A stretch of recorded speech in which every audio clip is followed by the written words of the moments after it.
அதோட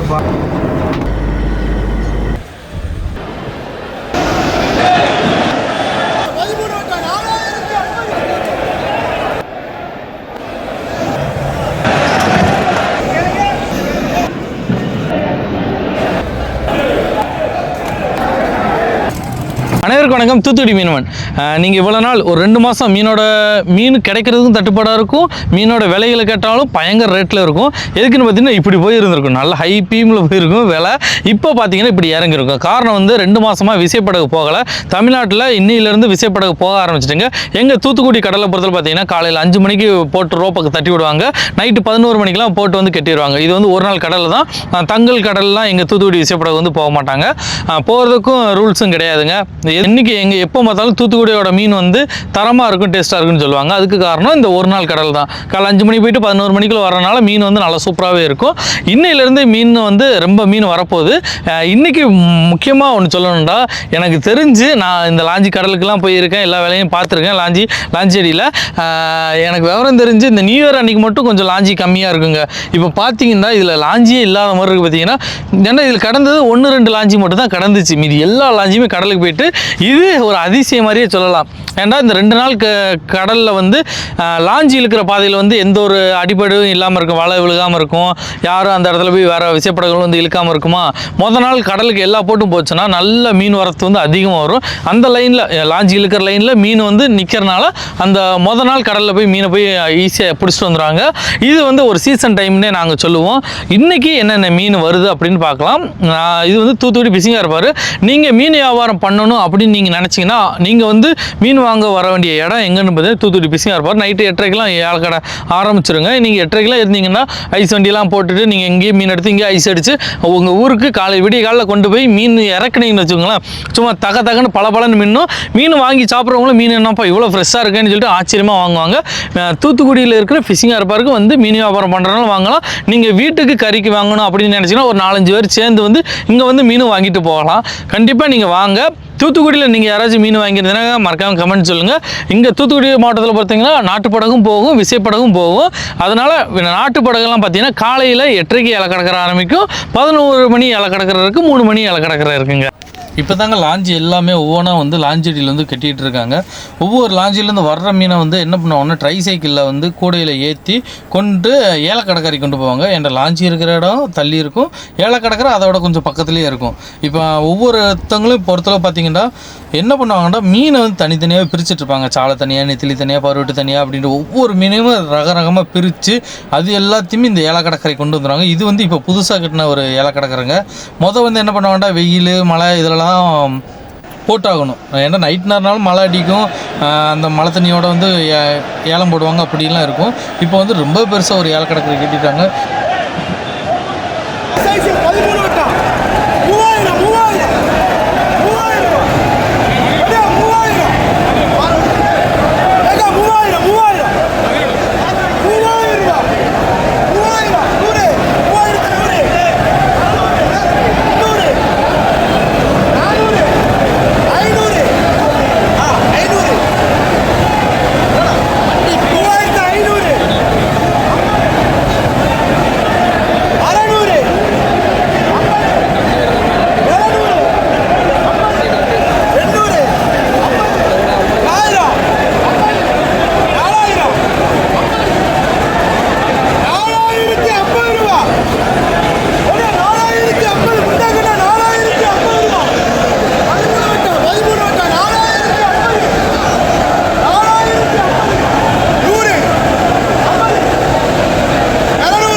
தூத்துக்குடி பிசிங்காரப்பாறை பொறுத்தவரை பார்த்திங்கன்னா ஒவ்வொரு இடத்துலையும் ஒவ்வொரு மீன் ஏலம் போடுவாங்க. நம்ம வந்து எந்த இடத்துல மீன் வந்து வரும் அப்படின்னு சொல்லிட்டு தேடியெல்லாம் அலையவே வேண்டாம், ஈஸியாகவே தெரியுங்க.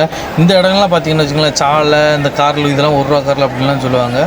காரல், அதுக்கப்புறம் அயலை, பாறை, இது எல்லாமே வட்டா வாங்கினா இந்த செட்டுக்குள்ளே வந்துட வேண்டியதான். இதுக்கடுத்து செட்டு இருக்குது, கணவாய்க்குன்னு தனியாக ஒரு ஏழை கடற்கரை இருக்குது. அதுக்கப்புறம் பார்த்திங்கன்னா பருவட்டுன்னு சொல்லுவோம்ல, இப்போ சீலானாலும் சரி, சீலா வந்து ஒரு சீலா, அதுக்கப்புறம் இந்த ஊழி ஒரு ஊழி, வாவலுக்குன்னு தனியாக ஒரு இடம், ஊழா வட்டாவாக போடுறதுக்குன்னு அதுக்குன்னு ஒரு தனி இடம், கலப்பு மீன் போடுறதுக்குன்னு ஒரு இடம், அதுக்கப்புறம் நகர மீன் போடுறதுக்குன்னு ஒரு இடம் இருக்குது.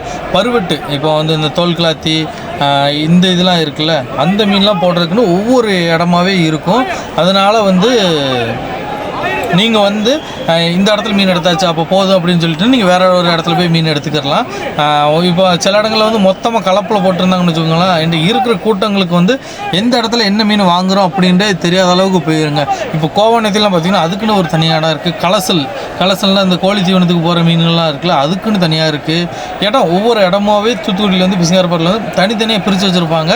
எல்லா லாஞ்சிக்காரங்களும் வந்து ஒவ்வொரு இந்த ட்ரைசைக்கிளில் வந்து ஒவ்வொரு மீனாக கொண்டு வந்து இந்த இடத்துல இறக்க வச்சு கொண்டு விற்றுட்டு போவாங்க. நீங்கள் வண்டி விடுறதுக்கு இங்கே வந்து செம நீட்டாக வச்சுருப்பாங்க. இப்போ நீங்கள் வெளியூர்லேருந்து வண்டி வர்றீங்க அப்படின்னா உங்களுக்கு வந்து தனியாக ஒரு பார்க்கிங் இடம் மாதிரி இருக்கும். அங்கேயே வந்து நீங்கள் ஐஸை வாங்கி ஐஸ் அடித்து உங்கள் ஊருக்கு கொண்டு போகிறதுக்கு சூப்பரான ஒரு பேக்கிங் பண்ணி கொண்டு போகிறதுக்கு சூப்பரான ஒரு இடமா இருக்கும். பக்கத்துலேயே மீன் எடுத்துகிட்டு ரயில்வே ஸ்டேஷனும் ரொம்ப பக்கத்துலேயே தான் இருக்கும். நீங்கள் ட்ரெயினில் கொண்டு போனாலும் உங்களுக்கு வந்து ஈஸியாகவே போச்சு. ஏன்னா அந்தளவு வந்து தூத்துக்குடியில் வந்து இந்த பிசிங்கார்பாறை ரயில்வே ஸ்டேஷன் வண்டி போக்குவரத்துக்கு பிரச்சனை இல்லாமல் ஹைவே ரோடு அப்படி இப்படின்னு இருக்குங்க. இங்கேயே செம்ம ஒரு ஸ்பாட்டு. மீன் வியாபாரம் பண்ணுறவங்களுக்கு ஒரு நல்ல ஒரு தரமான ஒரு மீன் கிடைக்குங்க.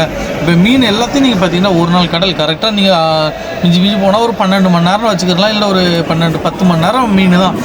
காலையில் பிடிச்சாலும் சரி உடனே ஐஸ் அடிச்சிடுவாங்க, நைட்டு பிடிச்சாலும் சரி உடனே ஐஸ் அடித்து வரும்போதே நம்மளுக்கு வந்து மீன் வந்து அவ்வளோ தெளிவாகவே வருங்க. இது எல்லாமே கோவானத்தில் எல்லாமே. இப்போ எத்தனை வட்டா இருக்குது, இப்போ வட்டா கணக்கில் தான் விற்பாங்க. இப்போ வட்டாண்டா இந்த கூடையில் எவ்வளோ மீன் இருக்கோ அதுக்கேற்ற மாதிரி 3000 4000 அப்படின்ட்டு அந்த ஒரு வட்டா கணக்கில் தான் விற்பாங்க. இதே நமக்கு வீட்டுக்கு எடுக்கலாம் அப்படின்னு நீங்கள் நினச்சிங்கன்னா அதுக்கு பருவட்டுக்குன்னு தனியாக இடம் இருக்குது. அந்த இடத்துல போய் நீங்கள் போய் எடுக்கணும்.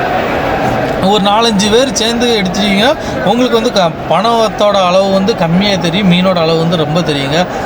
சில பேர்லாம் எனக்கு தெரிஞ்சவங்களாம் என்ன பண்ணுவாங்கன்னா ஒரு பக்கத்தில் ஒரு 4-5 பேர்கிட்ட காசு வாங்கிட்டு வந்து இங்கே வந்து மீன் எடுத்துகிட்டு நைட்டே காரில் கொண்டு ஐஸ் அடித்து அப்படியே கொண்டு போயிடுவாங்க. நீங்கள் வரும்போது தெர்மோகோல் பாக்ஸ் கொண்டு வரலாம், இல்லை நீங்கள் இங்கே பக்கத்தில் மார்க்கெட்னாலும் தெர்மோகோல் பாக்ஸ் வாங்கி ஐஸ் அடித்து. இந்த மீனெல்லாம் பாருங்கள் எவ்வளோ தெளிவான மீன், கண் எல்லாமே செம தெளிவாக இருக்குது பார்த்தீங்களா, சூப்பராக இருக்கும். இந்த ஊழியெல்லாம் எடுத்து போட்டு பொரிக்கினாலும் சரி குழம்பு வைக்கினாலும் சரி செமையான ஒரு மீனாக இருக்குங்க. எவ்வளோ கூட்டம் இருக்குது, எவ்வளோ பேர் மீன் வியாபாரம் பார்க்காங்க பார்த்தீங்களா. 2 மாதம் மீன் கடலுக்கு இந்த விசைப்படகு போகலாம்டா மற்ற நாட்டு படகோட மீனோட விலைகள் கூடிரும். நாட்டு படகுலேருந்து வர்ற மீனோட விலைகள் கூறியுங்க. இப்போ என்ன ஆகுன்னு பார்த்தீங்கன்னா விசைப்படகு போனனால எல்லா பக்கமும் ஒரே ரேட்டாக போயிடும். இப்போ ஹை ரேஞ்சில் இருந்த ரேட்டு இப்போ பார்த்தீங்கன்னா நார்மலாக போகிற மாதிரி இருக்குங்க மீனோட விலையெல்லாம். இதெல்லாம் சுங்காங்கழுது மீன். இந்த சுங்காங்கழுது குத்துச்சுன்னா கடுக்கும், சில பேருக்கு கடுக்காது, அப்படி இருக்கும். இந்த சுங்காங்கழுது எல்லாமே உயிரோடு கொண்டு வந்து இறக்கியிருக்காங்க பார்த்தீங்களா. நீங்கள் தூத்துக்குடியில் மீன் வாங்கணும்னு நினச்சிங்கன்னா தூத்துக்குடி பிசிங்கார்பாருக்கு வாங்க. நைட் நேரம் கரெக்டாக நீங்கள் ஒரு 8 மணி 8:30 இங்கே இருந்துட்டிங்கனால போதும் மீன் வாங்கிடலாம். மற்ற இடங்கள்லையும் ரொம்ப திரேஸ்வரம் இப்படி தூத்துக்குடி கடற்கரை சைடும் மீன் ஏலம் விடும். அது வந்து நீங்கள் 8-8:30 மணி இந்த காலையில் இருக்கிற டைம் வரணும். நைட் நேரம்னா பிசிங்கார்பார், காலையில் டைம்னா திரேஸ்வரம் இந்த சைட்லாம் போய் நீங்கள் மீன் வாங்கணுங்க. மறக்காமல் வீடியோ பிடிச்சா லைக் பண்ணி ஷேர் பண்ணி கமெண்ட் பண்ணுங்கள். நீங்கள் தூத்துக்குடியில் வந்து மீன் எடுத்துருந்தீங்கன்னா அது வந்து உங்கள் வியாபாரத்துக்கு வந்து எப்படி செட் ஆகிருக்கு அப்படிங்கிறத மறக்காமல் சொல்லுங்கள். ஏன்னா மற்ற ஊரோட தூத்துக்குடியோட மீனோட தரம் நல்லாயிருக்கும். அது போக பார்த்திங்கன்னா மீனோட விலைகளும் கொஞ்சம் அதிகமாகவே இருக்கும். காரணம் வந்து இந்த 10 மணி நேரம் 11 மணி நேரத்தில் நாங்கள் மீனை பிடிச்சி கொண்டு வர்றதுக்கு தான் காரணம்.